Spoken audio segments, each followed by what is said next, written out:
May nakilala akong bata at parang merong gustong sabihin yung mga mata niya. Pero nagulat ako sa mismong sinabi niya nung kinausap niya ako.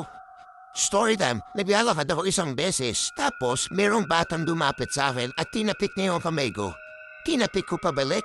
Tapos ngumiti siya sa akin. Sabay sabi niya sa akin, pahingi po ng pagkain, hindi naman siya mukhang mapanganib kaya tinanong ko kung ano yung gusto niyang kainin. Kahit ano lang daw dahil madalas asin lang daw yung inuulam nila. Maswerte sila akong itlog. O kaya kapag meron silang napupulot na gulay dahil sa baryo sila nakatira, magsasaka raw yung tatay niya. Pero hindi kanila yung lupang sinasaka. Buwan namang mabait yung bata at doon ko naalala yung mga kwentong matagal na yung naglilipana. Pero ngayon ay madalas na nakikwento. Lagi akong bumabiyay sa mga probinsya at madalas napupunta ako sa mga baryo at maliblib na lugar. Kung nalalaman niyo lang yung mga sitwasyon doon, masasabi niyo na mahirap maging mahirap. Horror story ang video na to. At ang totoong horror story sa bansang Pilipinas ay ang mga halimaw na patuloy na ninanakawan ng mga Filipinos.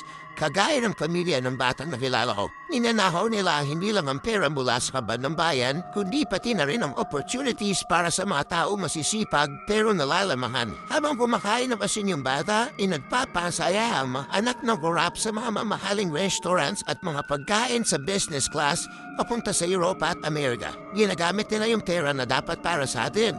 Ginagamit nila yung pera na para dun sa batang nagdidil din ng asid. Kaya haunted ang bansang Pilipinas dahil sa horror story na to. At ngayon, madaming Pilipinos ang lumalaban. Hindi na sila natatakot. Kaya ako sa inyo, labanan na rin natin itong mga halimaw na to.